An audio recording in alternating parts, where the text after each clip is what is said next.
Knucklehead Row. Oh, hey, hey, oh, hey, ho. Let's go waltzing down to Knucklehead Row. This weekend, the knuckleheads at Knucklehead Row outdid themselves in knuckleheadedness with an op-ed entitled Stormy Daniels, Feminist Hero. And yes, I know what you're thinking. You're thinking, oh, Klavan, you're such a funny guy. How I love your hilarious satire. And you're good looking, too. But no, so help me, this is a real op-ed by Jill Filipovic. Miss Filipovic says Stormy Daniels is a feminist hero because she is not ashamed of being a porn star who had an affair with a married man and then blackmailed him and then refused to honor the deal she agreed to when she was paid off because she saw an opportunity to get more money and attention. And her lack of shame for doing these things makes her a feminist hero because now feminists can imitate her by doing immoral, degrading, self-destructive, and utterly humiliating things without being ashamed. So, yay. From now on, all across America, New York Times reading feminist moms and their absolutely miserable husbands will be teaching their daughters to be more like Stormy, maybe by showing them some of Stormy's films, like Dripping Wet Sex 4, Young and Anal, and of course, the unforgettable Tormented, in which she plays tormented woman in sex scene number 6. And sure, watching movies like that may not turn you into a strong, independent woman, but at least they'll leave you weeping over the degradation of your gender by Stormy Daniels.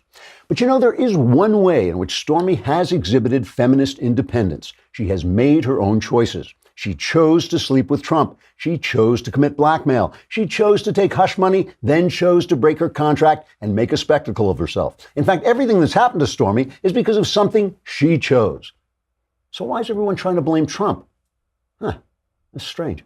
Trigger warning. I'm Andrew Klavan, and this is The Andrew Klavan Show. I feel hunky-dunky, life is tickety-boo. Birds are winging, also singing hunky-dunky-doo. Ship-shaped, ipsy-topsy, the world is zippity-zing. It's a wonderful day, hurrah, hooray! It makes me want to sing. Oh, hurrah, hooray! Oh, hooray, hurrah!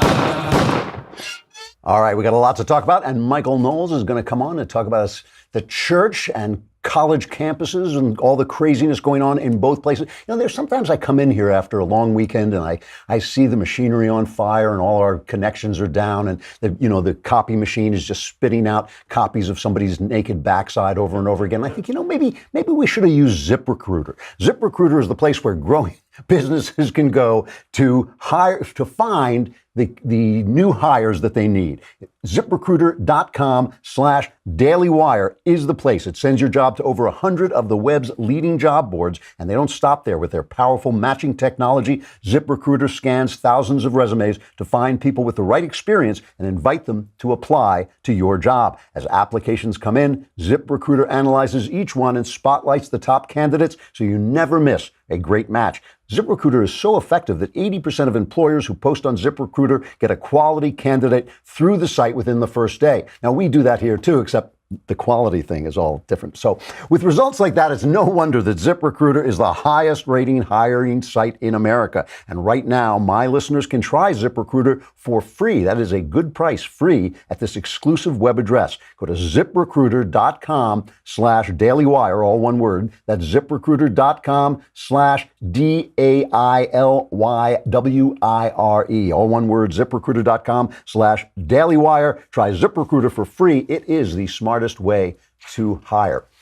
So we got a lot of things going on over this. This what truly was a Klavanless weekend. Senator John McCain died. There was a shooting in Florida at a gaming place.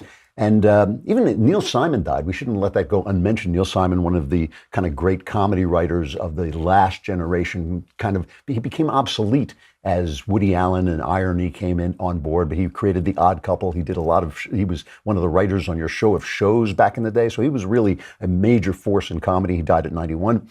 But I want to talk about McCain's death. Before I talk about McCain's death and the shooting a little bit, I just want to talk about the reaction to it, because I'm sure you're listening to other shows. I'm sure you've heard the news. You know who John McCain is. You know he died. You know, it is a sad thing. A man was a patriot and a hero, no question about it. It is sad when a man like that passes. He was in his 80s. He said he had been blessed with a life full of blessings, certainly a life of importance and fulfillment. And so, he said himself that this was, death comes, nobody gets out of here alive, as he said.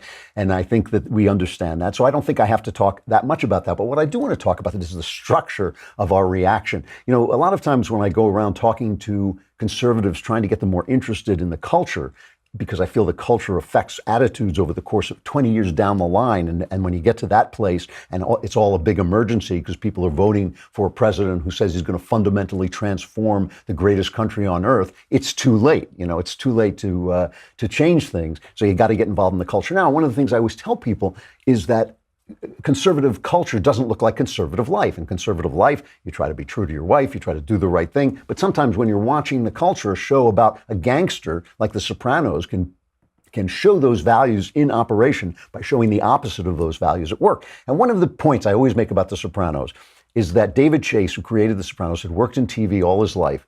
And I think that he understood that the structure of a TV story is different than the structure of all other stories, the classical Western story. In the classical Western story, a man enters a situation or a woman enters a situation that is perfectly designed to touch at his personal tragic flaws or comic peccadillos. And because of that, the situation goes through an arc in which the character is in some way transformed or simply killed by the situation that he's in this unique way that somehow speaks into the heart of all people. But what David Chase understood is that the television show actually has a television series actually has a structure that's more like life. In a television series, the person remains the same, but the events change. So he keeps doing the same thing over and over again. If he's a detective, he solves crimes. If he's a dad in a situation comedy, he deals with hilarious family upsets. But the thing goes on and on again, and it's just the same person, never changing, always doing the same thing. I think it occurred to David Chase that this is hell. This is what hell looks like. You're always the same, and you're always doing the same things over and over again. And that is why he put Tony Soprano, this evil gangster, into hell. And I think it's a very moral show because of that.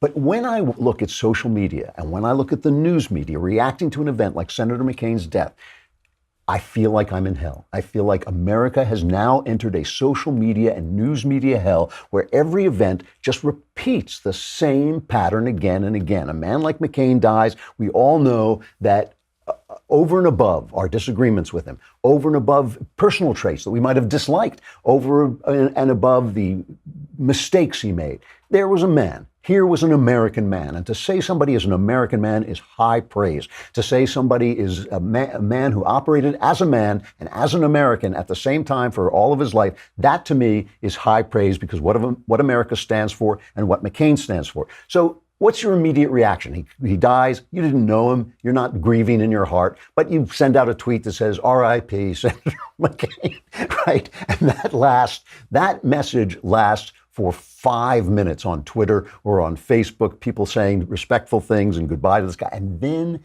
the politics start, and it's always the same thing. There are a couple of people who climb out from under the rocks and start saying, no, not all right, he'll burn in hell. Okay, those are the people who climb up from under the rocks. Those are one thing.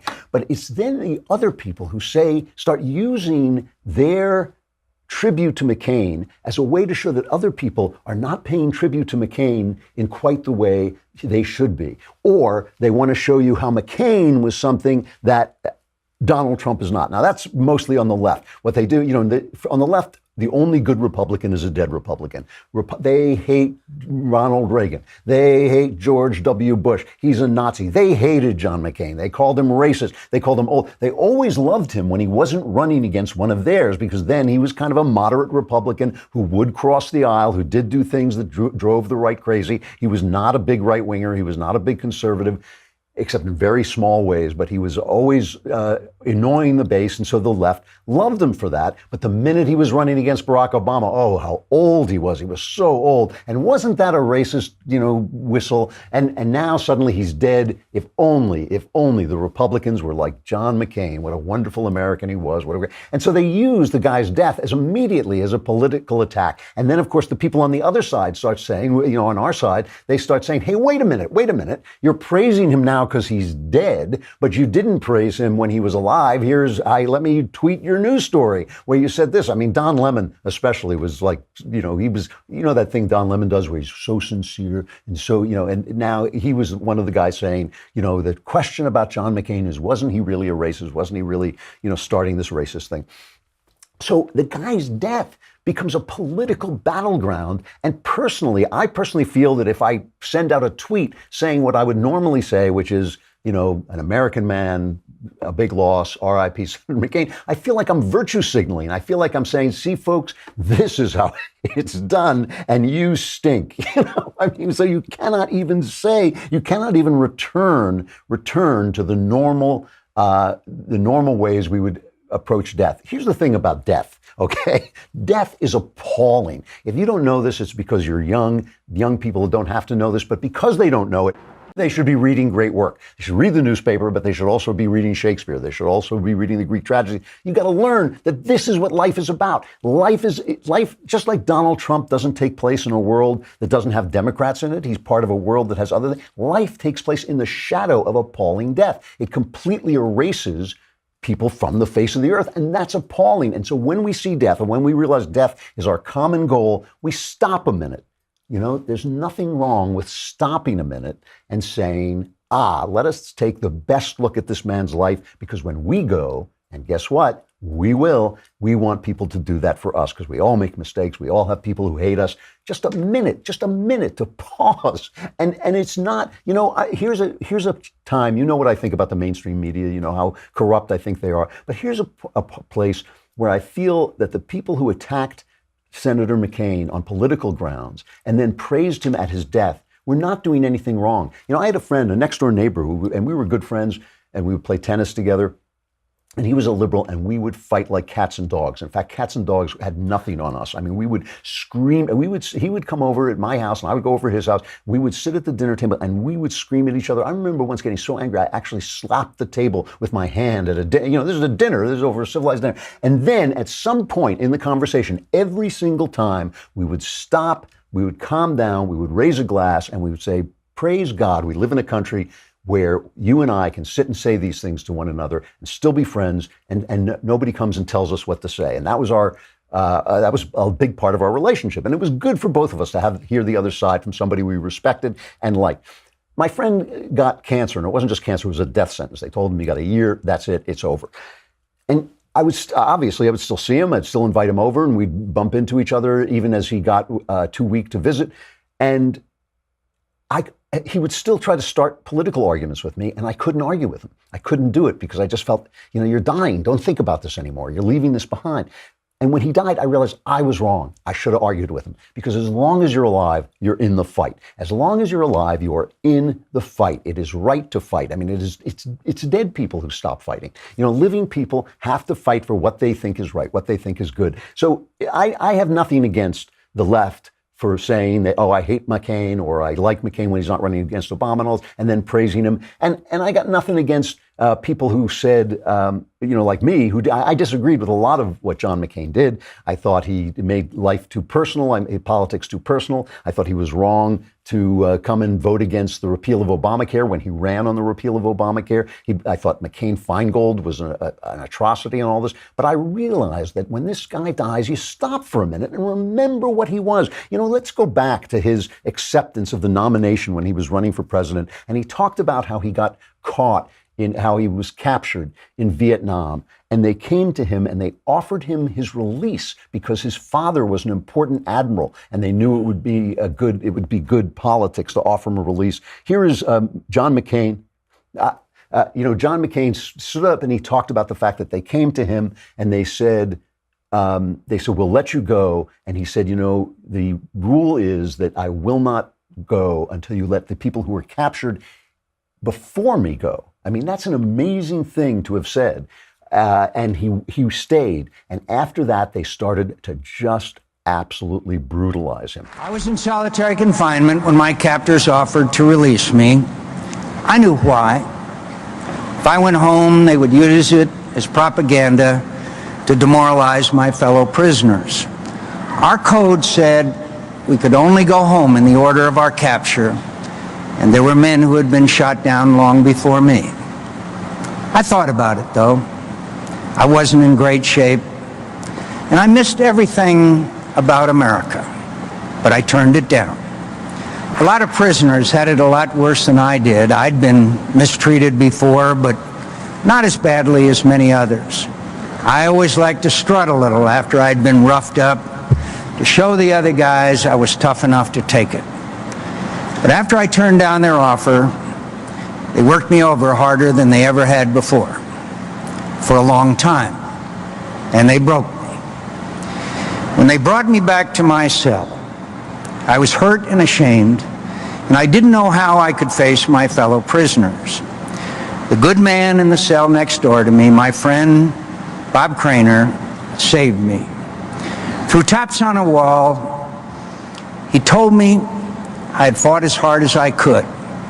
No man can always stand alone. And then he told me to get back up and fight again for my country and for the men I had the honor to serve with, because every day they fought for me. This is an act of insane courage and insane patriotism. And he says that he learned to love America in another country's prison. He said after that moment, after he had sacrificed himself, his life was no longer his own. It belonged to America. And that's an amazing, when somebody says that, when people got all upset at Donald Trump for saying, I prefer my war heroes to have not been captured or whatever it was he said. That's why they said that. They said it because they said it because that was a small, mean thing to say. But this is not the time. The New York Times op-ed, all they had in that op-ed were just relentless attacks on Donald Trump. This isn't even the time to remember what Donald Trump said. It's not that time. It is not that time. Now is the time to sit and remember who McCain was and what he did. And that's so simple. It's so simple. But we can't do it. And the same is true in this shooting that took place. They're playing video games in a contest in Florida. They're playing Madden, so it's not a violent video game. There's nothing like this going on. And one of the kids who was playing, or he wasn't a kid, he was a young man, was playing. He lost. He went home, got a gun, and opened fire, killed 2 people, wounded 10 or 11, I think. Still, how the numbers haven't quite come in. And immediately we do the same thing. Thoughts and prayers. Oh, thoughts and prayers aren't enough. You need, gun reform. Well, guns aren't the point. Well, we've got to do it right now while everybody's panicked and we'll make mistakes. This is not the time. Yes, this is the time. And of course, Dana Lash. It's like everybody on earth has to call Dana Lash a word I can't even indicate on this program. They just come out with this. Dana Lash puts out a screenshot of people saying the only way these people learn, meaning NRA supporters learn, is if it affects them directly. So if Dana Lash has to have her children murdered before she'll understand, I guess that's what needs to happen. Dana Lash's children have to be murdered. This is on Twitter. So she writes to Twitter and says, my children were threatened on Twitter. And Twitter says, yeah, this doesn't violate our standards. It doesn't violate our standards. Alex Jones violates their standards because they did eventually start to delay him. They didn't totally pull him down. But so it's like hell. It's the same thing repeating over and over again. It's every time there's a shooting. It's every time a prominent person dies. We have to watch this charade go on where we descend into this rage and hatred. I mean, it's not healthy. It's not good. It's not a good thing for us to be doing.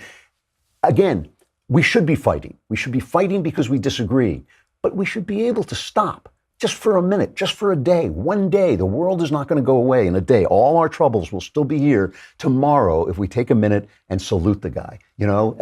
All our troubles will still be here tomorrow if we take a minute and say, thoughts and prayers for the people who were killed in Florida. That's all it takes. That's all it takes. And this hell. So why are we in hell? Why are we stuck in this round And I think the reason is actually pretty simple. I think it's because we aren't talking about the thing we actually disagree about, which is the baseline of our disagreement.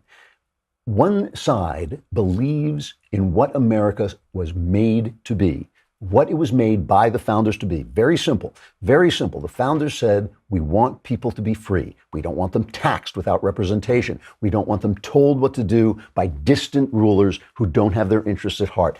How do we do that? Knowing that men are not angels, knowing that they need a government, knowing that people in power want more power, knowing that government grows. How do we stop it from consuming this moment of freedom that is created as if by God on the planet, this moment when we can invent individual freedom? And they did it by inventing this kind of Rube Goldberg. Does anybody remember what a Rube Goldberg machine is? Yeah, okay, it's like Mousetrap, that game Mousetrap, where one thing knocks over another. They invented this Rube Goldberg machine to keep freedom alive, have the bases of power fighting with each other, have the judiciary ruling over them, whether things are constitution, have the Constitution guide all and protect the minority, have the president have certain powers, but only certain powers, have the federal government have powers and the state have powers, make sure everybody has guns so they can kill each other if they disagree. That is basically this kind of rickety old machine that they built that has worked for over 200 years amazingly. I mean, it is the longest lasting constitution on the face of the planet.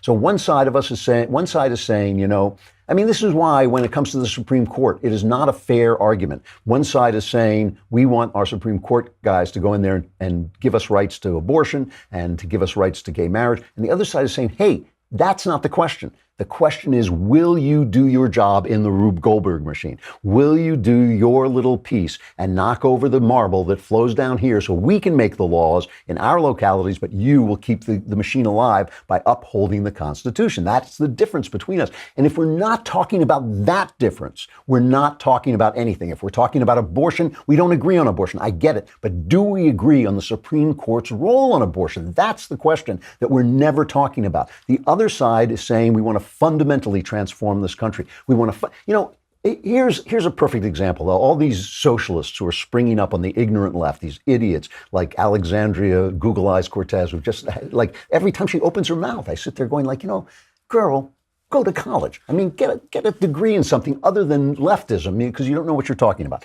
Let's say we agree on capitalism. Why? Because capitalism keeps us free. I make something, you choose whether you want to give me money for it or not. Very simple. The government doesn't tell you what it should cost. We agree between each other what it should cost. It keeps people free. It's free markets with free choices. That's why we love it. And it only works if you leave, and it protects your right to property, which is your property is the result of your time. Your time is what your life is made of. So it protects the right to property. If we agree on that and we say, you know what, we can do so much good by a little social spending that we're going to violate the rules of capitalism to have a little bit of welfare, a little bit of programs that get people out of just a couple of things. And we say, well, that does violate our principles, but maybe just to all get along, and maybe because it'll do some good, maybe we'll agree to some of that social spending to keep capitalism alive. If we both agree that capitalism is the baseline, then we're arguing about how much can we have before we start to damage capitalism. How much good can we do by violating the principle of your property rights? I'm taking your earned property away and saying that I know how to spend it better than you. That's a form of slavery, right? The state is saying, give me that money that you earned and I'm going to spend it because you would just spend it on a restaurant or a local business or give it to charity. But no, I'm the expert. I know better than you and I'm going to do this. When we argue in those terms, when we both agree on the baseline, we can have that argument. We can make some compromises. I'll stand down a little bit. I won't be absolute about my principles because we're all living in the same country. But when you tell me, when I know that your ultimate goal is to destroy the free market system, then every single thing you say is a step toward that goal, and I will have none of it. If I know that you want to take guns away so I can no longer defend my freedom from my home, every single restriction you want, whether it's on bump stocks, whether it's on bazookas, whether it's on nuclear weapons, every single step you take is wrong. See, if you say, you know what, I favor the Second Amendment, I will write it down, I will never stop favoring the Second Amendment, you have the right, here's a reason why there might be a restriction, then maybe we can talk. But how can we talk? How can we have a conversation if I know you are trying to destroy the very system that gave us everything that we have? If you're trying to destroy the capitalism, if you're trying to destroy the gun rights, if you're trying to destroy the First Amendment, which is the big one for me, Donald Trump can pay off the entire Rockettes if he wants. If you are not for the First Amendment, if you're Facebook and you're taking down Dennis Prager, if you're Google and you're putting all the liberal answers to have them all come up first in your algorithm, if you are the Democrats and voting to rewrite the First Amendment, if you're the mainstream media and you are lying every single day in order to keep conservative voices off the air and demonize them, Donald Trump can sleep with every single Rockette and pay him off, and I don't give a damn. So we have nothing to talk about because we're not talking about the thing we disagree on. We're not, I can sit with all kinds of liberals and have all kinds of discussions. I was talking about my late friend and how we'd have these discussions because we love the country. We love what the country was. We were arguing to make the country its best self as the founders imagined it. If at any point he had said to me, what we really need to be is socialist, we wouldn't have been able to just talk about it anymore. We would have just played tennis. I really want to move on to talking about the scandal in the Catholic Church, but I want to bring on Knowles because Knowles actually is a believer in the Catholic Church, and he has a very insightful take on this. I know it's hard to believe we're talking about Knowles, but it's absolutely true. But I got to say goodbye to Facebook and to YouTube. And come on over, so please come on over to thedailywire.com and subscribe. You should be giving us your money. Why? Because we want it so much. Also, for just 10 lousy bucks a month and $100 for the year, you get to be in the mailbag. You get Ben, you get Knowles, you get me. And for $100, you get the Leftist Tears tumbler, which is all you really need. Michael Knowles coming up.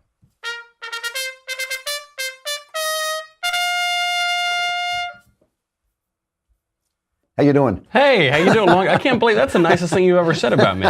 That on rare occasions I have almost some insight. It may be that we went to watch the Meg yesterday, and the film was so bad that everything you said afterwards just seemed brilliant to me. So Drew, but this is a matter, and I suppose we can get to this when we talk about the church. I think I just have lower expectations than you, because when I left the Meg, all I could think is, well, that was better than I'm Sorry to Bother You. It was at least better than that. I think once you have seen I'm Sorry to Bother You, everything seems better. I think that. So, and by the way, I just to put in a quick plug because it's not time yet. We're bringing out the second season of Another Kingdom. That's right. In October. But it'll be out in October, and we are recording it now. And you have done almost halfway. I guess next week we'll get through the first half. And I will also say you are doing a spectacular job. Your performance is absolutely great. Yeah. Thank you very much. It is always really nice. I don't recommend the job of being an actor because when you're a working actor, it's very hard. But I will say when you are working, it's great because someone gives you the words and you just say them. I could see though that you were in your element because you had the entire room and absolute stitches, and that was before we started shooting. So that was, oh, thanks. Come on. I never met a camera I didn't like. Get out of here. I didn't get a chance to get to this thing with the church, so I'm going to put it on you because you really have been keeping up with it, and it is your church. What happened in this latest letter from the nuncio, and what is a nuncio also? Nuncio is my uncle. My uncle back in the Bronx. But the nuncio is Uncle Nuncio, come in. Yeah. The nuncio is the papal representative to the United States. So the nuncio that we're talking about here, Cardinal Carlo Maria Vigano, was the Vatican's representative to the United States. And let's not forget, the United States and Germany basically fund the Catholic Church. I mean, this is a very important high-level Vatican position. In the Catholic Church, there aren't many things that are unprecedented. We've had popes kidnapped by foreign armies. We've had, there have been a lot of things. This is an unprecedented event in the history of the Catholic Church. You have a top-level Vatican official accusing the Pope of covering up sex abuse, of undoing punishments that were put on an abusive cardinal by Pope Benedict, of undoing that and actually giving that cardinal a lot more power.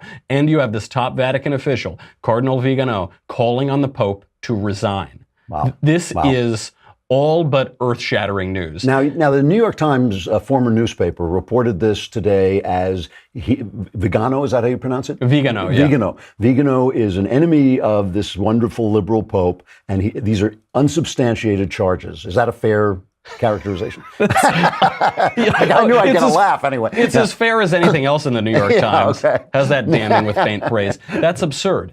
Certainly, one could say that Vigano is more conservative or has been a critic of aspects of Francis's papacy. But then who among us hasn't been a critic of Francis's papacy? Pope Francis has bred a lot of confusion in the church. He seems to contradict millennia of doctrine. And he's also been very dismissive, not only to his critics, but to young Catholics who desire orthodoxy and liturgical seriousness. He's dismissed young Catholics who prefer older forms of liturgy as too rigid. And he's suggested that there's some psychological problem with these young Catholics. And this is why while conservative churches thrive and liberal churches like the Episcopal Church are vanishing off the face of the earth. Well, that's exactly right. The Catholic Church will be the Catholic Church, or there won't be a Catholic Church. Right. You cannot water it down. The pew's empty. So I think that is very uncharitable of the New York Times, if not higher ups in the clergy. But also, this report has been substantiated. He's named people here. Monsignor Jean-Francois Lanthum, who was counselor to the nuntiate in the United States, was asked for comment on this. His reply to the media is, Vigano said the truth, that's all. And this is an 11-page document that was not given flippantly, like some comments of the Pope, to media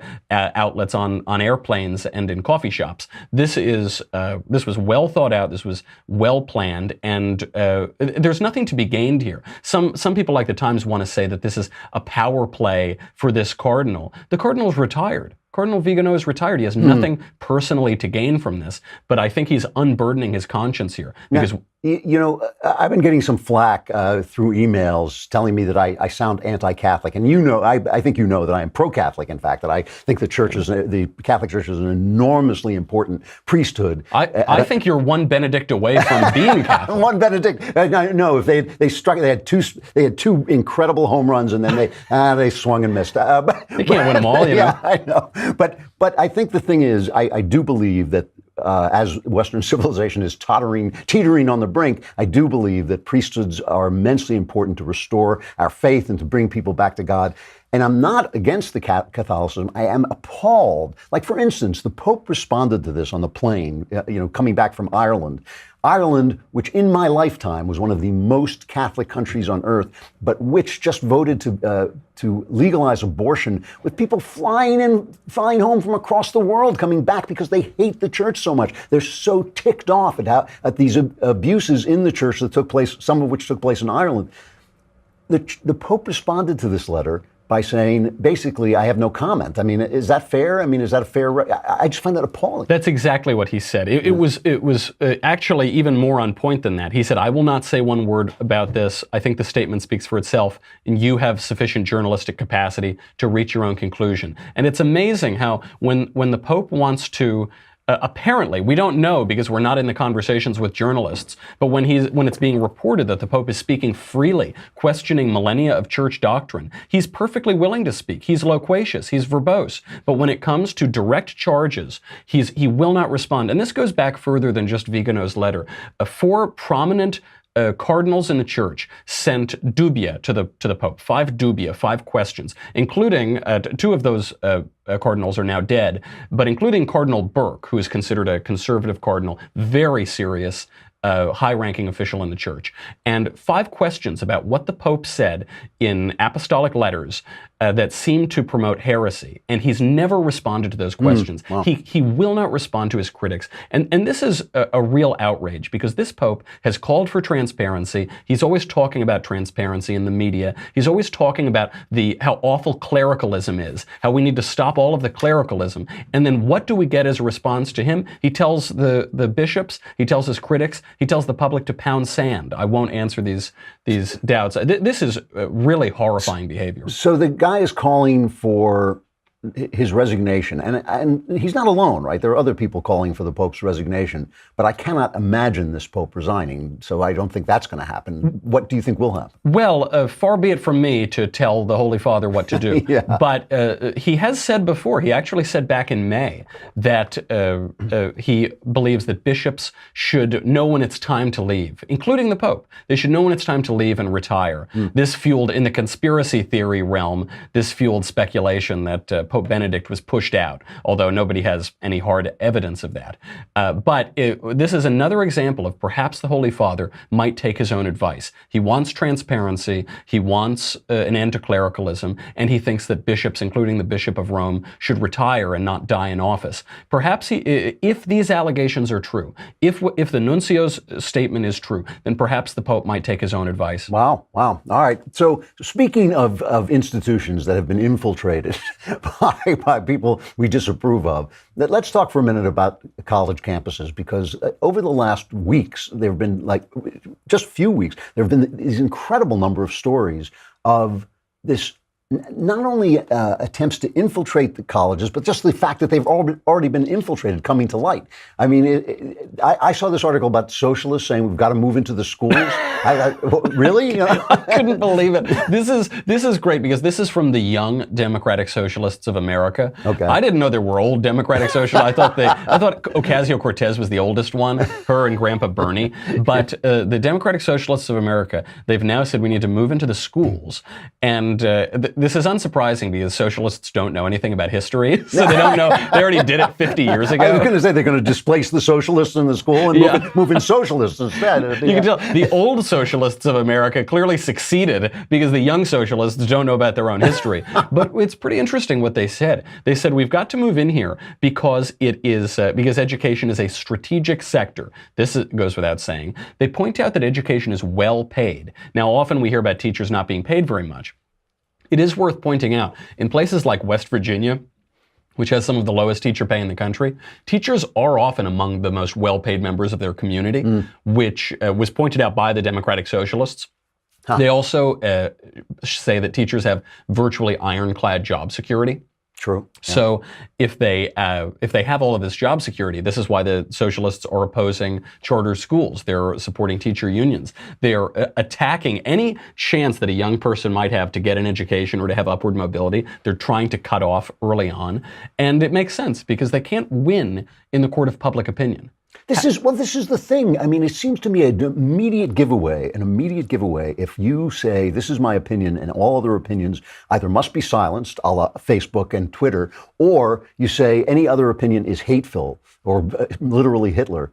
You don't have an argument. If you can't sit down and argue, you don't have and I was talking about this earlier, the real problem is not that they don't have an argument, but if they make their argument, everyone will be horrified because their real argument is to destroy American freedom. And that's what the argument they don't want to make. So they have to silence you before you challenge them. That's exactly right. They can't, they pick on someone their own size, which is little kids. And But this goes, their Campus Reform is one of the great websites for this. And they did, this wasn't an academic study, but they went out with a camera and they talked to students in New York after Andrew Cuomo, the governor, said America was never great. And they asked these students, what do you think? And all the students said, yeah, America was never great. And a number of them said, yeah, we don't think America was ever great because we were taught in schools. We know the truth. We had a progressive education, so we know the truth. And that's, of course, the case. If you're going to replace textbooks with Howard Zinn, why would you think that America is great? I almost don't blame this generation for their socialism and for their anti-Americanism. They're just so ignorant. It's interesting that state-funded schools are teaching them we need a bigger state. And it never occurs to them to question that. It's like as if like schools, funded by AT&T were saying, how we save this is let AT&T take over the world. Yeah. And they were going, yes, now I know the truth. It's that AT&T must rule the world. I mean, but it's just there's an amazing study. They're not considering their sources here. And there's an amazing study that was just out today. I think it was from the University of San Diego, that a third of American teenagers have not read a book in the past year. Wow. Now, one has to wonder about this. Well, statistically, all American teenagers are supposed to be in school, virtually all of them, and they haven't read a book in the past year. Perhaps there's not only wrong with the culture and the generation, perhaps there's something wrong with the education. Yeah, it does look that way. All right, listen, I got to go, but tell me what's going to be on your show today. So we're going to go into, there's a lot more to be said about this Catholic scandal. Yeah. We're going to be going very in depth on it and asking what did the Pope know and when did he know it? Then we'll also be talking about corruption at the federal level in American politics. We're going to have Eric Eggers on to talk about his new book on how the left steals elections and how they're going to steal the next one. Oh, cool. You know, I will therefore forward all your anti-Catholic letters to you from now. Very good. I'll absolve you in my role as lay Catholic talk show host. All right. Thanks a lot, Knowles. I appreciate it. See you, Drew. Unbelievable. You know, I always compare, if you've seen, I've talked about this before, but you've seen Men in Black where the alien comes and devours the guy and puts on his skin and kind of walks around shambling around. You can tell there's an alien inside the guy's skin, but he still sort of looks like a human being. That is what the left does to every institution, whether it's the New York Times, which really did used to be a newspaper, used to be a good, you know, a little left of center, but still a good, solid newspaper. It's now just a shambling ruin of an institution. Yale University, so many universities that used to be respectable are now teaching children ignorance. You know, come in and we will make you ignorant. And, you know, I hope they save the Catholic Church because I think we need it desperately. But right this minute, it is not looking as good as it should. All right, let's look to our crappy culture.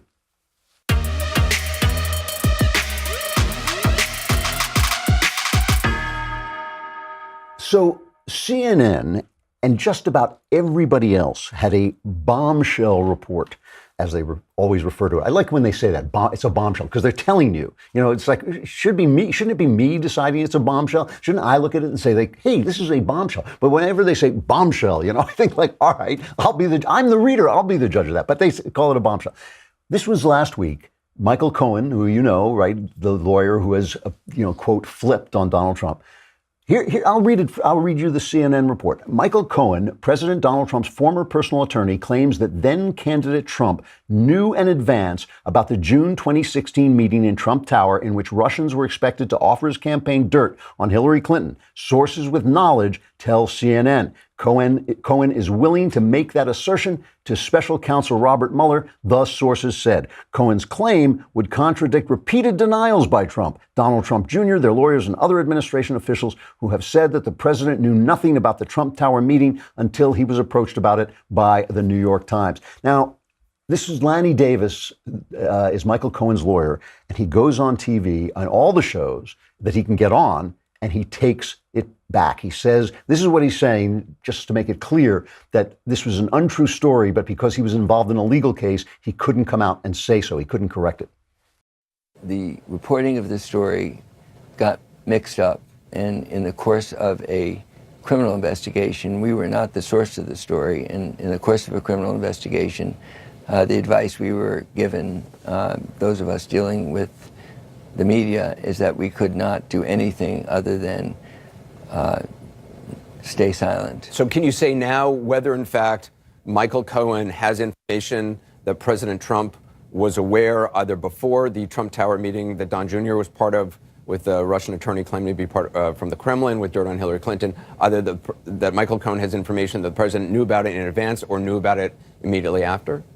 Senator Burr and Senator Warner read the answer to the question about his testimony, which is that he said he was not aware ahead of time and did not hear anything to the contrary. And that was the testimony before the Senate as well as the House Intelligence Committees. And he said that that testimony was accurate. So Michael Cohen does not have information that President Trump knew about the Trump Tower meeting with the Russians beforehand or even No, does not.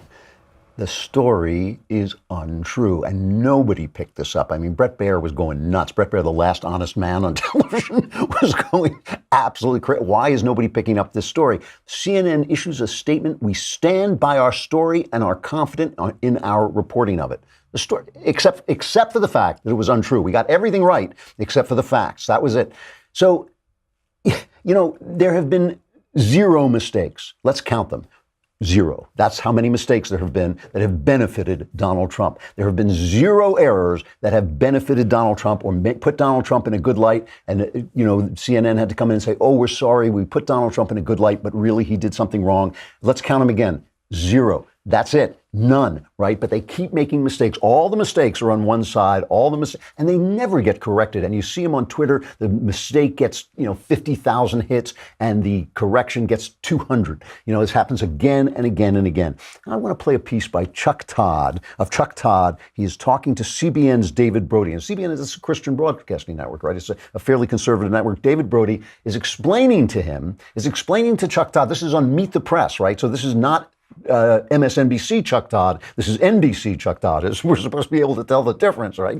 But Brody is explaining to him why we'll support Donald Trump as long as we know you're lying. As long as you're lying, what difference does it make what you say? And listen to Todd's reaction.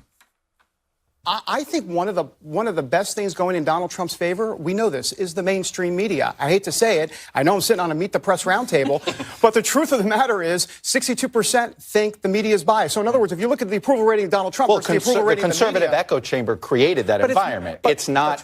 No. I mean, it has been a tactic and a tool of the Roger Ailes created echo chamber. So let's not pretend it's not anything other than that. Well, hang on. Yes and no, because remember, the independents are part of Donald Trump's base. And I think that's very important. A lot of times we say Republicans are Donald Trump's base. Not really. It's a separate Trump. It is a different version of the Republican But those Party. Independents also distrust the media. This is not just Republicans. It is many Americans across the country. No. I take your point. I'm just saying it was a creation. It was a campaign tactic. It's not based in much fact. I do think. Here's a guy smacking Todd in the face with the truth, like a water balloon, like throwing a water balloon in the face of a clown. And Chuck Todd is just, no. Fox makes it all up. Ooh, Fox with its 3 million views. Ooh, Fox. Fox is what it is because it gives us a different point of view. That's the only reason it is what it is. You guys are jet fuel. Chuck Todd is jet fuel to fact. Here's what I just want to ask. I know I pick on the press a lot because they're lying scum, but here's what I want to say. Just imagine for a minute what America would look like if the press were honest. Not for Trump, not against Trump, just reporting the facts, just letting on enough voices on the right to counter the voices on the left, just putting people in the chairs where the editorial decisions are made, who have voted for all kinds of different people, or have at least voted for both parties, both major parties. I would settle for that.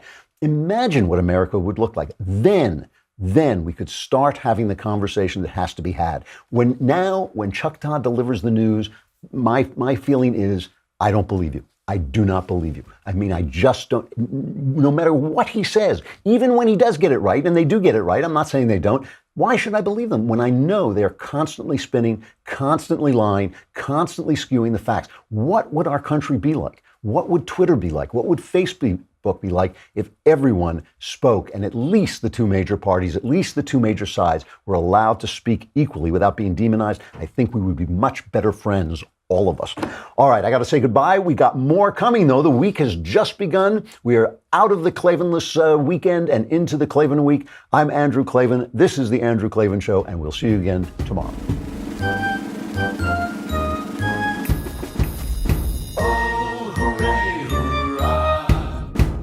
The Andrew Klavan Show is produced by Robert Sterling. Executive producer, Jeremy Boring. Senior producer, Jonathan Hay. Our supervising producer is Mathis Glover. Technical producer, Austin Stevens. Edited by Alex Zingaro. Audio is mixed by Mike Cormina. Hair and makeup is by Jesua Alvera. And our animations are by Cynthia Angulo and Jacob Jackson. The